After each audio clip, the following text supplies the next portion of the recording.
Hello and welcome to The Drum. I'm Tim Palmer, and coming up today, all is revealed on the carbon tax. Now, the sales pitch begins in earnest. Will most households be worse or better off? And how will it all work? We talk to two experts on emissions trading. Our panel tonight, ABC Online chief political writer Annabel Crabb, Adam Creighton from the Centre for Independent Studies, and Miriam Lyons from the Centre for Policy Development. Well, the wait is finally over. The details of the carbon tax have been released and now the big sell begins.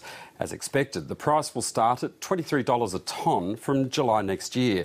It will rise by 2.5% each year until 2015, when the tax switches to an emissions trading scheme. There'll be compensation to families and affected industries and income tax changes and cuts. Both the Prime Minister and the opposition leader kicked off their campaigns with addresses to the nation, but their messages and moods were very different. Putting a price on carbon is a big change for our country. I know we can do it together. Our economy is the envy of the world. We have world-leading renewable technology, a coal industry determined to cut pollution, among the world's richest reserves of natural gas, and we are a confident, creative people. I see a great clean energy future for our great country. We only have one planet, and I want to preserve it. But you don't protect the environment by making everyday life more expensive and by exporting Australian jobs. This carbon tax is a bad idea because everything will cost more. At $23 a tonne, power prices will immediately rise by 10%, and the cost of living of average households will rise by $515 a year that you can't afford. Well, both leaders have also been out and about from early this morning, trying to convince voters their policy on climate action is best.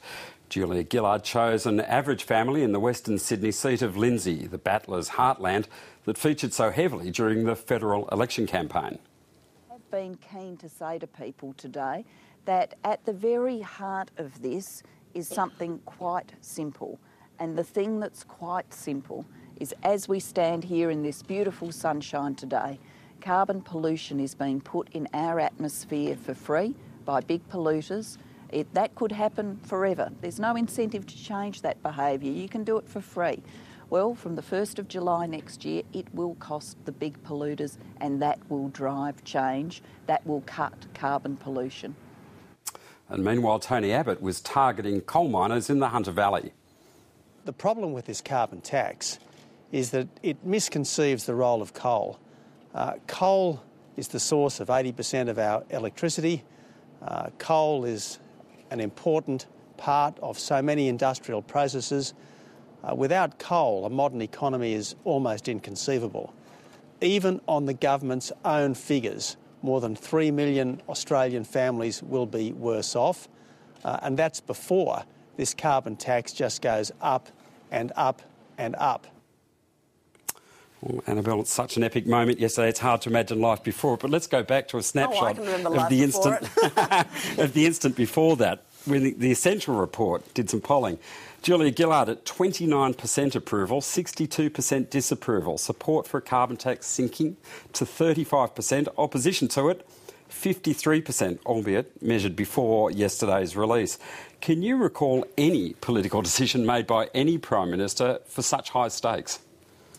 Well, introducing a new tax is never an easy thing to do, is it? I mean, people just don't like the idea. And I guess when John Howard first came up with the idea in his first term of government, he was already struggling and had some rather unattractive popularity ratings himself. And his decision before the 1998 election was to go to that election with a new tax.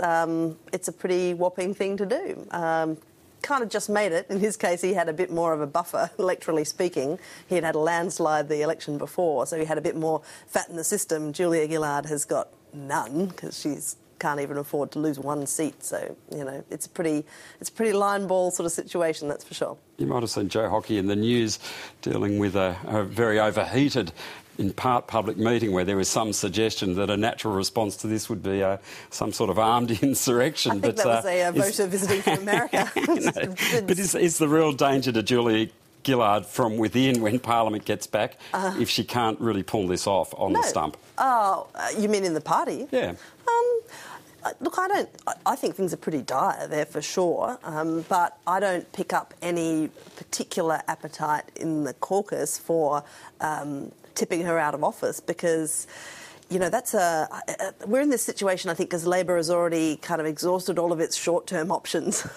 It's decided to go with governing, you know, rather than swapping leaders again. I think that to tip out another leader would pretty much be to confirm to the Australian public that Labor isn't kind of serious about the long term in government. Also, you've got the technical complication that most of the crossbenchers who signed up with Julia Gillard reckon that they signed up with her sort of personally rather than with the party as a whole. Look, I'm not saying that, I think that anyone in the Labor caucus is particularly chipper about the situation at the minute. I think some of them are feeling a bit better now that the package is out and they can actually campaign on it rather than sort of fielding all these questions. But, I think the chances of her being tipped out of the leadership in the next little bit are probably still pretty minimal.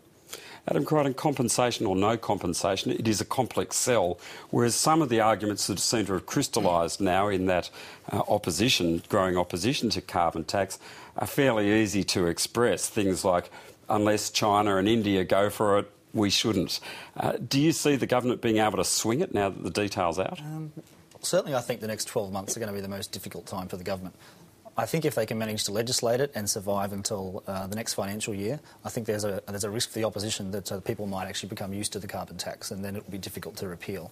But I think for the opposition, the next 12 months is the best period for it to try to thwart the carbon tax's introduction and to try to destabilise the government in some way before it's introduced.